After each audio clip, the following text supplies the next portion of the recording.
I'm Michelle Owusu, and these are my top 5 tips to level up and become an entertainment marketer.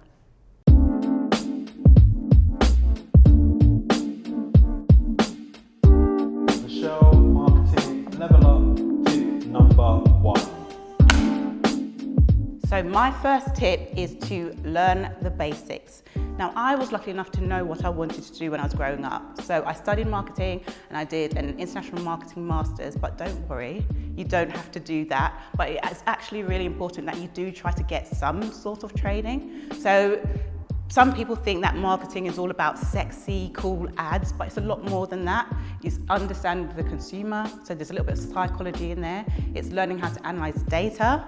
That's a quite interesting one. And it's also learning how to project manage or manage a budget. So there's so many things involved. So you don't have to go to uni. When I actually got into the industry, there were people who studied maths, sciences, English, all different types of subjects, or who didn't even go to uni at all. But a good way to learn the basics now is just to look for free courses, or there are some that are actually paid.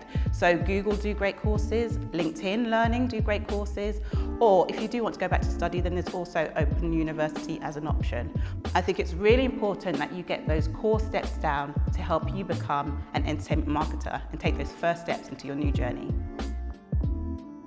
Get creative with getting experience. So I remember first starting out and I'd go into interviews and I'd sell my uni degree to them, and then they'd be like, okay, that's great, but what experience have you got? And I'm like, how can I get experience when you're not trying to give me any experience? So it's super, super frustrating. I know there's a tendency to aim for those big companies to really try to get those names on your CVs, but there's also other routes that you can take. In this world of where everyone's an entrepreneur who started their own business, I'm sure you have friends who have started their own businesses or who have skincare lines or who have launched something. They're great experts in doing that, but are they experts in marketing? That's a great opportunity for you to step in. And I've had some personal experience in that too. So I worked at Channel 4, but before I worked at Channel 4, I had a group of friends who launched a web series called Brothers with No Game. So they were writers and directors, but they had no marketing knowledge whatsoever, but they knew me. So I stepped in and I helped them with social teasers, online videos, doing their social media, getting press coverage for them, and also doing events with them. And that was a great case study that I could then put on my CV. And I remember going into the interview for Channel 4 for the job that I got there. And I talked so much about what I learned by doing that work with Brothers with No Game. And I'm sure that was the reason why I got the job, because they were so impressed about me using my initiative and all the skills that I had learned and all the coverage that I got for this web series. So there's not only one way that you can get experience. So look around you and see how your peers can help you and how you can help each other, really. This is a really important tip. So it's great that you seek inspiration everywhere and always. So marketing is all about cutting through the noise. And if you think about yourself, how many times are you bombarded by messages? Walking down the street, a billboard hits you, scrolling on Instagram, so many ads, even listening to a podcast and you're getting all these ads coming through your ears too. Your job as a marketer is to cut through all of that noise, and one way to do that is by doing something innovative or doing something that is going to get people talking. So it's important to be inspired, and one way to do that is look at these trade magazines such as Campaign, Marketing Week, Ad Week, Ad Age, and see what's happening in the industry. See what's happening in the industry now, but also see what they're forecasting to be happening in about a year's time. So what is TikTok going to be like? How are brands starting to use Clubhouse, for example? So it's really important that you look at these examples in the industry and see how you can filter it into your work. So a great example in my own career is that at Channel 4 I was working on a series called Humans. It was a sci-fi series. It was about these synths that would wake up. So as part of the marketing campaign, I worked closely with Facebook and also a developer in San Francisco to build an artificial intelligent bot. So people who were viewers could actually talk to this bot across Facebook Messenger, and then the bot would talk back. So it generated lots of media coverage. It was an European entertainment first. It won an award, and it was a great way to put humans back into the mind of the audience. So definitely take inspiration from the industry and feed it into your work to make sure that you stand out. Now, this is a tip you might hear all the time, but it is super important, especially in the world of entertainment and marketing, and that is that networking is key. So many of my jobs, especially when I was freelancing, came off the back of someone saying, oh, Michelle does this, maybe she can help you here. Or I just worked with Michelle on this job, how about you work with her on this one? So building your networks is going to get you ahead so much faster than if you were trying to go solo. And I know networking can often be a dirty word. It conjures up images of walking into a room that is a bit awkward, crazy busy, and you've got this random name tag on you. It doesn't have to be like that.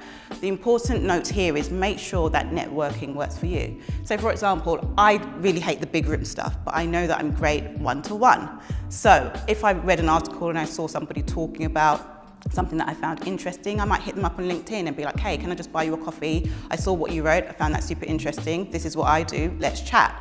And that really, really worked for me. And it's also important to try seek out those informal networks. Not all jobs are going to be posted up on Garden Jobs website. Sometimes the magic happens in those WhatsApp groups. So there is like a WhatsApp group or a collective called People of Culture Collective. And it's a group of about 200 people, more than that, but on the WhatsApp group there's about 250 people who are stylists, directors, producers, creatives, work at agencies, own agencies themselves, and on a daily basis opportunities are dropped into that WhatsApp group. So it's really important that you also seek out those informal communities and really get in there so that you can be first when it comes to a new opportunity that might come up.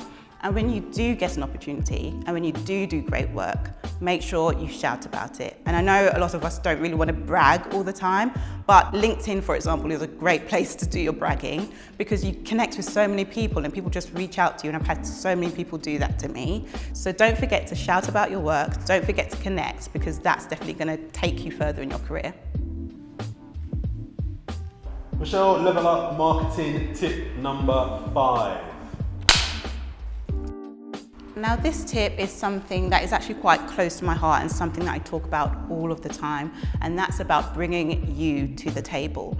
When I first started out in marketing or wanted to get into the entertainment field, I always looked at it from the outside like, oh, I don't know if I would fit. I always had the impression that it was this industry with big, bold, colourful characters, and I'm quite a reserved, I don't know if you could tell, kind of reserved sort of nature. So I felt, I don't know if that's going to be for me. And over the course of the years and my journey through my career, I've seen that being different is actually what makes you valuable within this industry.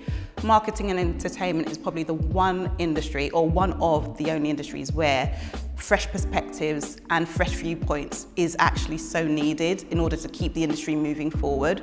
So your culture, your upbringing, how you grew up with your friends, where your parents came from, all of that feeds into who you are. And when you're in a room, that's what becomes valuable.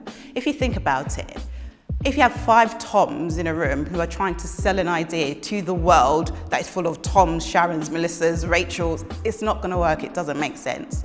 You need to be in the room so that you can connect, or you can help a brand connect with so many people globally. So just ease up. Don't think it's not a place for you. There's space for everybody. There's space for every type of person. And just be yourself and make sure that you shine.